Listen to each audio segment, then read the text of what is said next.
As our nation's consumption of metals and minerals continues to rise, the mining and milling industries, in an effort to meet this rising need, continue their drive for greater productivity. But as often happens in rapid industrial progress, a big advance in one direction sometimes results in a bigger setback in another. In the case of materials handling and hauling in surface mines, production is increased with the introduction of larger capacity front-end loaders and trucks. But at the same time, the number of operator-incurred accidents is also increased.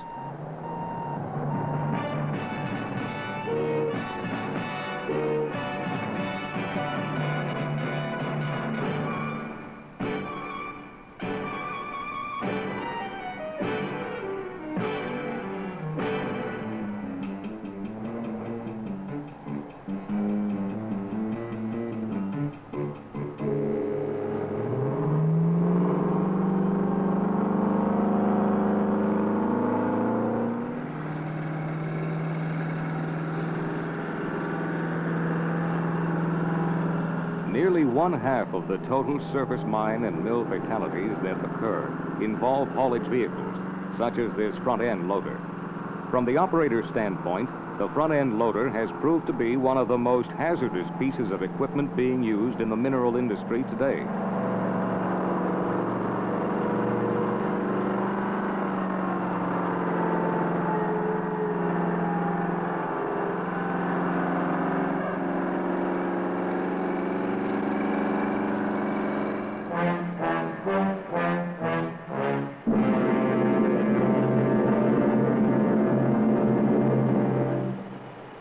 Although the primary cause of this accident was the operator losing control of the vehicle because of lack of training and experience with this particular type of loader, the accident investigation disclosed other contributing factors: excessive speed, inadequate berm, and operator's failure to wear a seat belt.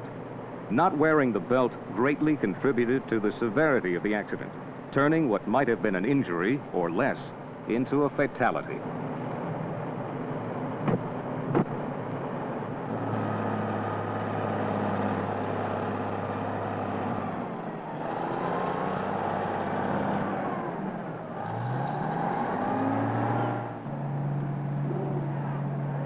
In an emergency, most operators will tend to act instinctively and reflexively, and if they had previously operated another model with different controls, they are very likely to find themselves confused and in trouble when trying to operate a new or different machine.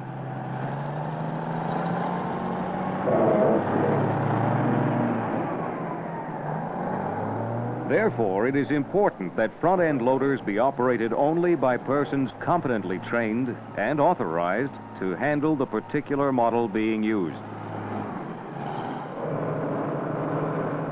It is also important that machines be used for the purpose for which they were designed. Unauthorized use and misuse of the front-end loader has accounted for an alarming number of fatalities. For instance, using a dipper or bucket as a workstage or platform is not a safe practice.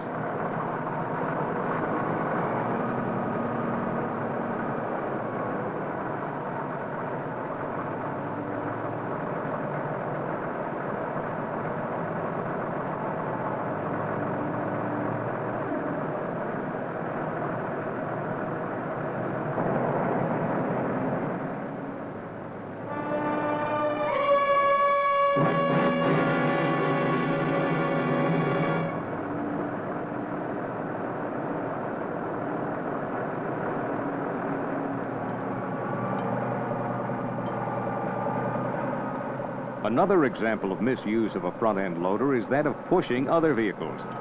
An operator was fatally injured while steering a disabled front-end loader. A second front-end loader was pushing against the counterweight of the first machine when the bucket slipped over the top, pinning the driver.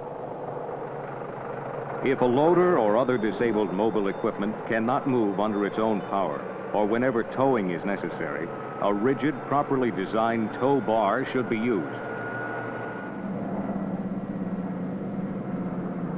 Still another recurring and hazardous example of equipment misuse is the unsafe practice of riding in the bucket of a front-end loader.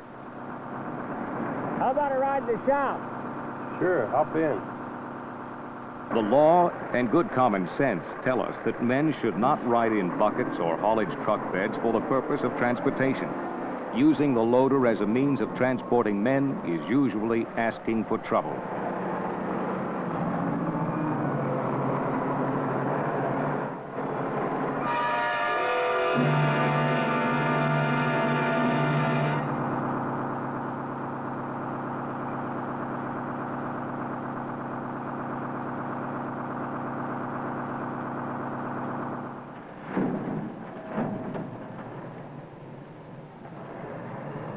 Lack of common sense leads to unsafe work practices, which in turn is the leading cause of almost all mining accidents.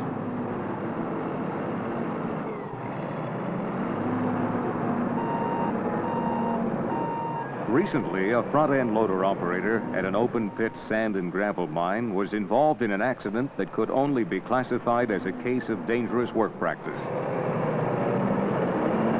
The front-end loader's job was to load sand and gravel into trucks for haulage to the construction site.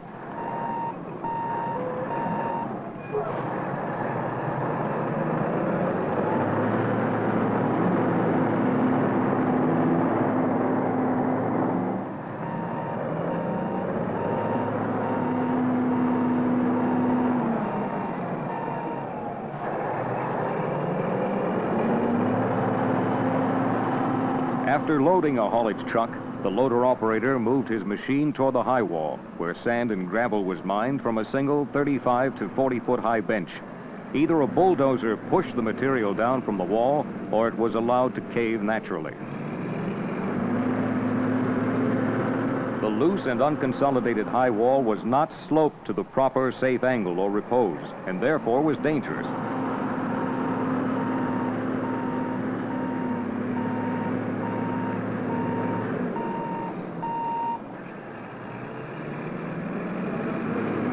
Company safety rules specify that the high banks be pushed down from above with a bulldozer, and that material was not to be mined directly from the high wall with a front-end loader. Federal regulations also state that men shall not work near or under dangerous banks.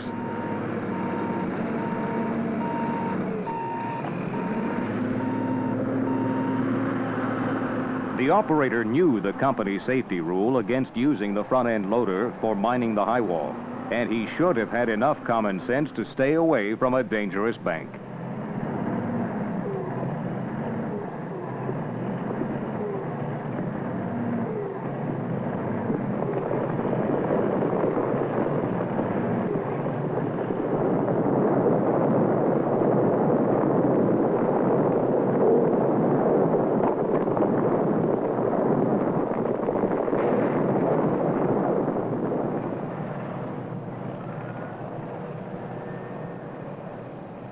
Unsafe, dangerous work practices waste time, damage equipment, and above all, risk human lives. Lack of training and experience are also serious contributing factors to many front-end loader accidents. This was vividly brought out at one sand and gravel operation where a new employee was assigned to operate a front-end loader, a machine he had never used before.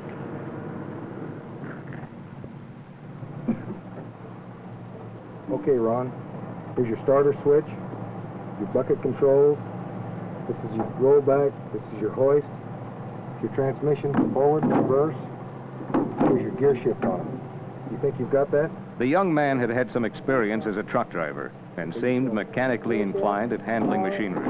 So the pit foreman instructed one of his more experienced heavy equipment operators to work with him until he was able to operate the front-end loader by himself. Okay, go ahead and try it.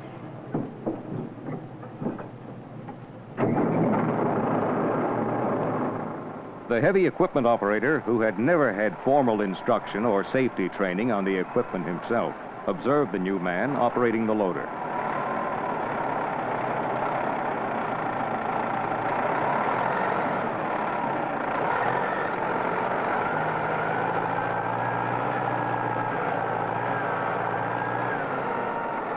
After watching briefly, he left to return to his regular duties at another pit.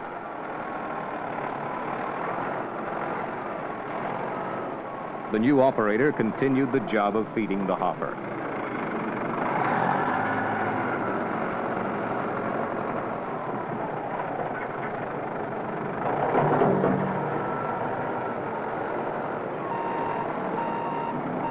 Even though an individual at first appears confident when operating new equipment, he may not always be sure of the control positions on the machine.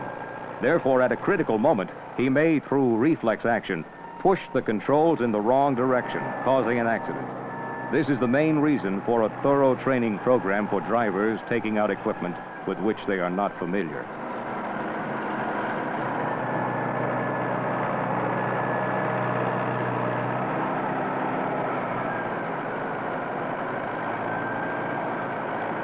He seemed to be doing all right for a while, when suddenly...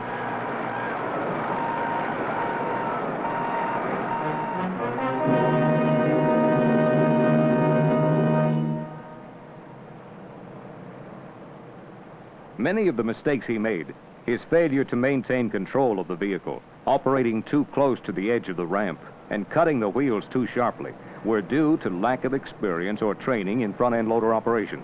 This accident also indicated some negligence on the part of the supervisor for assigning the man to a machine he wasn't trained or qualified to operate, and for not seeing that adequate berms were provided on the outer banks of elevated roadways. Elevated ramps or inclines leading up to dumping points are often sloped too steeply. If the ramp was leveled off at the top for a distance of 1 1/2 the length of the loader, and the angle of incline held to the recommended 10% maximum with sloping sides of 30 degrees or less, it would add to the operator's visibility, maneuverability, and safety. And if adequate berms were constructed along the edges of the ramp, the overall safety of dumping operations would be greatly increased. You've got your bucket in the air. You don't want to travel with your bucket Past down. investigations have pointed up the necessity for rollover protection and seat belts. But most significantly, they have emphasized the critical, growing, industry-wide need for all mine and mill operators to establish a definite, effective, continually functioning safety training program for their company, and to make every effort to prevent accidents by having their employees actively participate in the program. Give you a little better protection that way and keep you with. A large segment of our mining industry is dependent on the front-end loader. Therefore, if accidents are to be prevented, proper safety training and instruction of the operator is of the utmost importance and should be started now.